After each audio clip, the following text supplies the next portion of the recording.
자, 안녕하세요. 지금부터 일반 기계 기사 오리엔테이션을 시작하도록 하겠습니다. 이것은 목적은 2024년부터 이제 새롭게 개편된 내용에 대해서 설명을 드리도록 하겠습니다. 자, 그러면은 여러분들이 이제 제일 먼저 일반 기계 기사 자격증을 취득해야 될 이유를 잠시 설명을 드리도록 하겠습니다. 요즘은 이제 자격증에 대한 용도가 굉장히 많이 증가하고 있습니다. 예를 들어서 여러분들이 국가기관에 어떤 뭐 취직을 한다든지 어떤 일을 한다고 했을 때 지금은 이제 추세가 이게 학교 어디 학교 나왔는지 뭘 그런 것들을 묻는 게 아니고 자격증이 뭔지 자격증이 있고 그 다음에 어떤 인턴이라든지 혹은 직장 경력을 위주로 해서 이렇게 서류를 제출하는 경우가 많습니다. 그렇고 난 후에 보통은 이제 인적성 검사를 하고 면접으로 이제 이게 직원을 모집하는 경우가 많습니다. 그럴 경우에 이제 자격증이 굉장히 유용하게 사용될 수 있다는 겁니다. 자, 그러면은 이제 자격증이 있음으로 인해 가지고 전문성을 증명할 수 있습니다. 여러분들 그냥 있으면은 가만히 있으면은 그 누구도 모르듯이 자격증이 있으면은 국가가 인정한 자격증이기 때문에 이 사람은 이 분야에 대해서 전문성이 있구나라고 생각할 수가 있습니다. 그 다음에 취업 경쟁력 강화. 이거는 뭐 두말할 필요도 없이 나중에는 이제 자격증이 없으면은 원서조차 낼 수 없는 지경에 이를 수가 있습니다. 자격증 따기가 가장 좋은 시기는 이게 어떤 공부를 하는 시점이 가장 좋은 시기라고 볼 수가 있습니다. 그 다음에 직무 역량 강화. 이거는 실무 능력이고, 그 다음에 경력 개발 및 성진 기회 확대.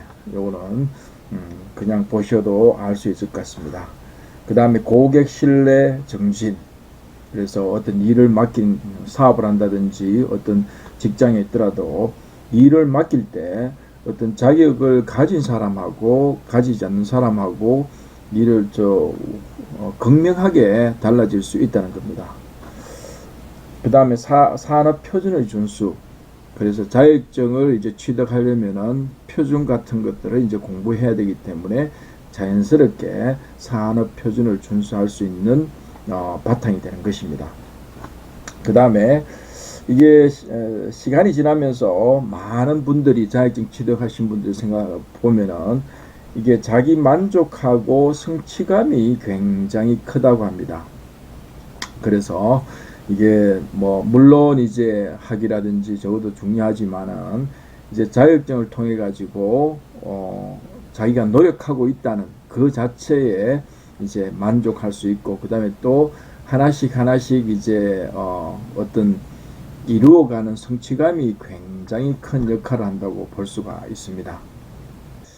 그 다음에 이제 2024년부터 이제 바뀐 내용을 살펴보면은 지금부터 일반 기계 기사, 그 다음에 기계 설계 기사가 이제 하나로 통일이 됩니다. 일반 기계 기사로 통일이 되고, 다르게 이야기하면은 기계 설계 기사가 이제 사라진다는 겁니다. 사라져서 일반 기계 기사 하나로 통일된다는 것입니다. 그 기존에 쳤던 내용들을 간단하게 살펴보면은 자, 일반 기계 기사가 있고, 그 다음에 기계 설계 기사가 있습니다. 이때는 이제 재료역학, 기계연력학, 유체역학, 기계재료 및 유학기기, 그 다음 기계제작법 및 기계동력학이 이렇게 해서 100문제 정도로 했고, 그 다음 기계설계기사는 재료역학, 제작법, 설계 및 기계재료에서 기구학에 대해서 80문제가 되었습니다. 그런데 지금은 이제 네 가지 과목으로 이제 줄여들면서, 그러니까 네 가지 과목이 줄어들었다 해서 여러분들이 이게 쉽다고 생각하면 안 되는 게, 이 속에 다 들어가 있습니다. 이 속에 들어가 있어 문제는 더 작아지고 80문제로 이렇게 줄어들었다는 걸 알 수가 있습니다. 자, 우선 이제 출제 기준 변경 내용을 살펴보면은, 자, 저 기존에 있는 출제 기준. 자, 예를 들어서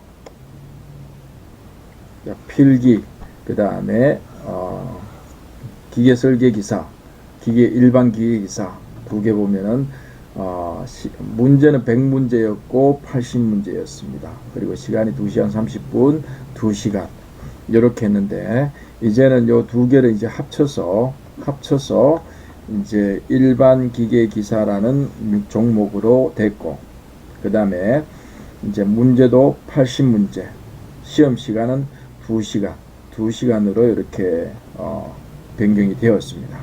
이런 식으로 여러분들이 자, 그 다음에 필기 출제 범위를 비교 분석해 보면은 다음과 같습니다. 자, 2023년까지는 이제 100문제에서 2시간 30분 이렇게 했는데, 이제 2024년부터 바뀐 부분을 이제 하나씩 살펴보면은 다음과 같습니다. 자, 2023년까지는 재료역학 20문제 나왔습니다. 그 다음 기계연력학 20문제, 유체역학 20문제, 기계재료 및 유압기기 20문제, 기계제작법 및 기계동력학이 20문제입니다. 근데 24년부터 바뀐 거 보면은 여기 일반 기계기사에서 없던 것들이 이제 들어왔습니다. 예를 들어서 기계제도 및 설계 분야가 이렇게 들어왔습니다. 기존에는 일반 기계에서 기계제도가 없었습니다. 이거는 설계 기사에 있던 것들이 이제 차입돼서 들어온 거고, 이것도 설계도 똑같습니다. 다르게 이야기하면은 2023년도까지는 이게 기계요소 설계를 이게 2차에 주로 했는데, 지금은 1차에서도 이제 동력 전달 시스템이라든지 체결 요소 설계라든지 이런 것들이 이제 문제로 나올 수 있다는 겁니다.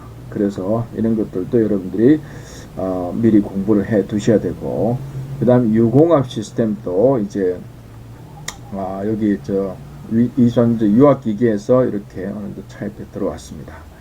그 다음에 이제 기계 재료 및 제작을 살펴보면은 2023년도에도 기계 재료 및 그 다음에 제작에 대한 항목이 있었는데, 이렇게 재료하고 제작이 20문제로 합쳐져서 나옵니다. 그래서 여러분들이 이제 공부를 하실 필요가 있고, 그 다음 세 번째 과목에서 구조해석이라고 해서 구조 및 진동 해석, 여기는 이제 재료역학 요 과목하고 그 다음에 동력학이 이렇게 합쳐져 가지고 한 과목이 되었다고 보시면 됩니다. 여기서는 이제 동력학이 한 50%, 그 다음 기계 진동이 이제 100%가 차입되는 경우라고 보시면 됩니다.